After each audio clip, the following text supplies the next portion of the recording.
لكن بتتقطع والزمالك يسيطر في هذه اللحظات. وتمريره طوليه لجمال حمزه. جمال حمزه صاحب القميص رقم 18. جمال بتتلعب يقدر معلش الاصابه انطلق كويس حازم امام وعملها له ناحيه اليمين ربيع العفوي اللي بيلعب تحت رضوان العلالي. وهوبا فرصه في منتهى الخطوره. لعبوا مع حسن شحاته والكره الطويله وبتتلعب ويا سلام. لا في انفرادات رضوان العلالي. 14 دقيقه والتعادل السلبي وفرصتين في منتهى الخطوره وهيدز طالع تمام التمام. رقم احمد صالح والجهه اليمنى وجمال حمزه على التنفيذ. جمال حمزه والكره عبد الحليم تقدير وحش. واحمد صالح جسمه زيه لكن بيضغطوا عليه ما زال يستحوذ احمد صالح وبيلعبها حلوه يقدر جول عملها عبد الواحد. لسه بقول لحضراتكم ان محمد عبد الواحد هو مدفعجي هذا الجيل وما كدبش خبر. ومحمد عبد الواحد في الدقيقه 27 وبسلاحه الناري القدم اليسرى. وعلى التنفيذ طارق السيد ويتعدي جرموني والله لحقها لانه طويل وانه متاخر شويه. احمد صالح براس كويس يا احمد والله كانت رايحه. موقف زي ابراهيم وحسام وطبعا في الاصابه في محمد ابو العلا وفي وليد صلاح عبد اللطيف. وهوبا ودي كوره حلوه بيفاجئنا تامر وعاوز يجيب هدف $1,000,000. ليها توقيت يا مدحت. تامر فوتها حازم 10 على 10 وبتتلعب هات وخد لحازم. يلا يا راجل حط يا راجل ده تمريره شرعيه يا عبد الحليم. ده مررها لك شرعي الراجل. لمخدع الابداع الكروي في الشوط الثاني لان الشوط الاولاني فترات كان الزمالك فيها كويس.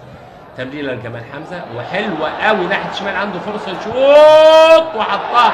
ما شاتش طارق وحطها. فكره جميله جدا والتمريره جميله من طارق السيد بالقدم اليسرى. ودي حازم امام بيطلع طارق عاوز يرقص.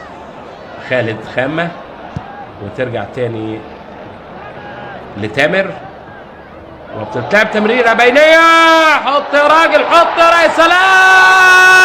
يا سلام يا حازم يا بابا. عملها حازم امام معجون كوره يا ابني. اكسترا مهارات اكسترا حوالي. ادي بقى اللعيب بنص اقل من نص حمولته البدنيه والله بيعمل كل حاجه في الكوره.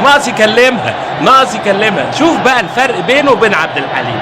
اتلعبت له الكوره حلوه وحازم امام يتالق ويتجمل. الكينج حازم امام وهو برجل واحده الراجل. رقم 14 اهي طلعت لنا القميص على كانهم سامعيني او المخرج سامعني ما شاء الله. وتمريره ثانيه بينفرد انفراد كلي عبد الحليم. ايه زيها بقى يا راجل حط يا راجل. الثلاثيه اخيرا عبد الحليم علي هداف مودرن وزي ما بقول لحضراتكم هو المتحدث الرسمي لخط هجوم القافله البيضاء. يا عم ده ضحك طبعا.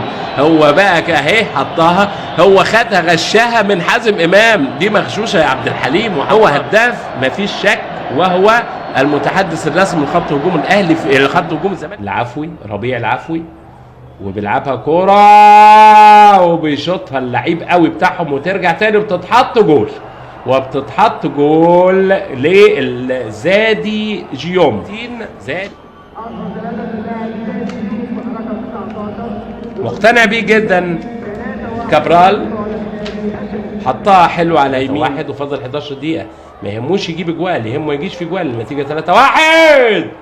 وادي فرصة تانية. حليم لو كان من الناس السبرينترز اللي بيفوت وعنده سرعات كان اقتحم وراح.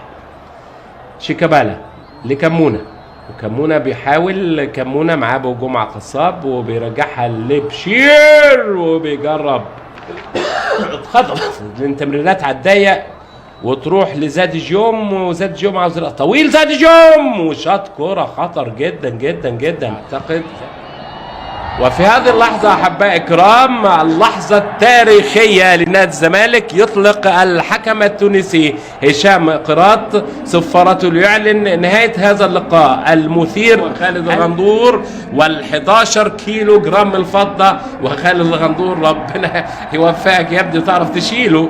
الكاس 11 كيلو برضه تقل، وحازم إمام ليه نصيب في الكحكة. حازم النهارده عمل شغل وبرجل واحدة والله وبنص حمولته البدنية، لكن الإنتاج الفني عالي يا عم.